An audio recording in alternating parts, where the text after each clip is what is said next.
Hello and greetings, everyone. Uh, my apologies in advance for not making any videos and not being active, albeit nobody really cares at this point, luckily. Uh, However, two things about me I can share personal, and it's one. I certainly overanalyze everything, and that, in combination with other things, makes me also procrastinate. So I really had the intention and wanted to publish a video per day, but as I said, trying to analyze everything I can get my hands on and read both sides of the story, and three sides of the story if there is, and four if possible. It just takes a while, and things right now in the world are happening. It's just speeding up. It's speeding up, and I'm not convinced it's speeding up in the right direction. As a matter of fact, I'm quite convinced of the opposite. And as I mentioned in the first introductory video, there are three fronts on which major changes are happening in the world. Now, I will absolutely have to focus, and I will discuss the one which I am most familiar with, but also the one which I think is the most important, and which will bring about greatest changes, and which actually has a potential to be extremely destructive and dangerous. And I'm talking about the war in Ukraine and all the changes to the world order that are happening on Ukrainian military, political, and diplomatic battlefields. Now, I am talking about the war in Ukraine. My personal opinion is that any war is the worst state of human existence, of human condition. There can be nothing, and there is nothing below that.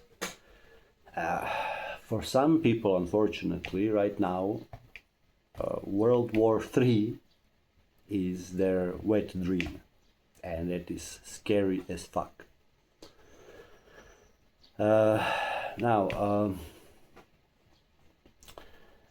I cannot, and in fact nobody can, discuss details about the war and details from the battlefield, i.e., for example, who is winning and which side is doing better, of which side has bigger losses, and so on and so on. So whenever you really see or hear or listen or watch anything like that, you rest assured that it's incorrect. Both sides, whatever they are claiming, are spreading propaganda, each for his or her own side. And it's simply because things that happen during the war, especially in the war zones, are super highly confidential. Nobody, it will be strategically disadvantageous to publicly share military information, strategic military information, okay, data. So everybody is lying because it's in their interest, to strategic military interest. And there is no higher interest than a strategic military interest during the war, especially. It's higher than a strategic national security interest, right? That's during peaceful times. during the war time is the strategic military interest, and nothing can be more secretive and more controlled around those things. So I'm definitely not going to talk about those things because it's impossible. However, what I want to talk about, and this is one of the insanities I came across, and I'm gonna go retroactively from the latest and, in my opinion, the most important one. So the insanity and the obvious lie and propaganda that I see and feel on my own skin, on my own existence, are the lies and propaganda surrounding the war in Ukraine and the reasons for the war in Ukraine. Now, for the past 2 or 3 years now, we have been continuously, and when I say we, I refer to the people in the West, and especially in Europe, but across the West, because we all follow and listen to the same official mainstream Western media. So we have been hearing continuously how the war in Ukraine has been unprovoked war, unprovoked. Always they have hardly ever mentioned the war in Ukraine without the adjective unprovoked. Now, this is with purpose, obviously, and they are trying to push that narrative that Putin all of a sudden went crazy, or I've heard that too, because he was a really fine guy, we were cooperating with them, we were trading with Russia, Russia was a great partner, blah, blah, blah, blah. All of a sudden, Putin went crazy. Poof. He drank a crazy juice and poof, right? And he attacked Ukraine out of the blue for no reason whatsoever. One reason, imperialist, he wants to conquer the Europe and, well, I guess, the world after that.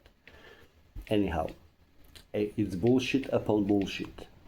So Russia never wanted to, doesn't have a slightest intention to, nor a capability of conquering Europe or the world. The war in Ukraine has been going on for 3 years now, more than 3 years. And Russia is barely now regaining areas which they lost in 2022 or 3 actually, I believe, when the Ukrainian had the offensive and when Russians initially retreated. So, but they are regaining those areas. Kharkiv, if I'm not mistaken. Anyhow, this is getting into the war details, so forget about this. Maybe they are not. But the war is going on for 3 years, and for 3 years we have been listening that Ukraine is winning and Russia is on the verge of collapse economically. Remember when the Wagner group had a coup and they were marching to Moscow, and it was the last days of Putin. We were counting everybody, and then we've been reading over and over again reports about Russian economy collapsing and Russian people standing up against Putin, and the Russian military being eating each other up and so on. It's crazy lies which they spread. However, one which comes as a premise to all of that is, again, the reasons for the war. And one of the arguments is that NATO expansion is primary reason or cause for subsequent Russian intervention in Ukraine. And what is really interesting that nowadays, whenever anyone even mentions this, he's immediately proclaimed Putin's apologist or Russian's propagandist and so on.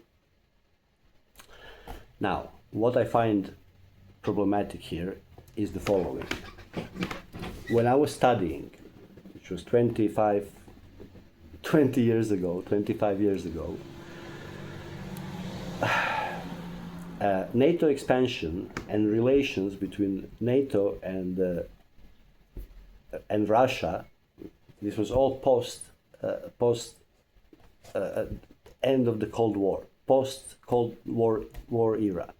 So after the collapse of the Soviet Union and the fall of the Berlin Wall, a new era began, which was an era of American hegemony, total hegemony in the world. At that point, the United States had no real competitor anymore after the Soviet Union collapsed. So, discussions about the future of NATO and the role of NATO in the world were normal academic, political, within political sciences. There were discussions among students, essays were written about the topic, debates were had on the topic. At the university where I was studying, which was and is still a highly respectable European university, Western European university.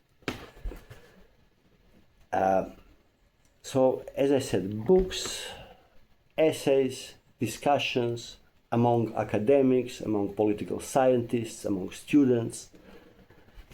The topic of NATO expansion, and in this regard, Russian concerns and potential future concerns with NATO expansion, were discussed as a normal topic.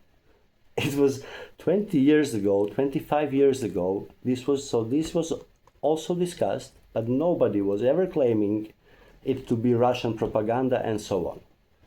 So this is how I know that when people accuse me, or anybody else for that matter, accuse them of spreading Russian propaganda because they want to discuss issues of geopolitics, that is the clear sign. There can be no clearer sign that they are the ones trying to censor and trying to suppress opinion, and they are the ones in fact spreading real propaganda.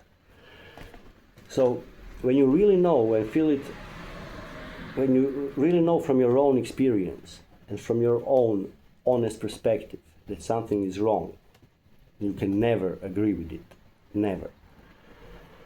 So that's where I stand. Again, even this trying to discuss this issue nowadays is completely off the radar.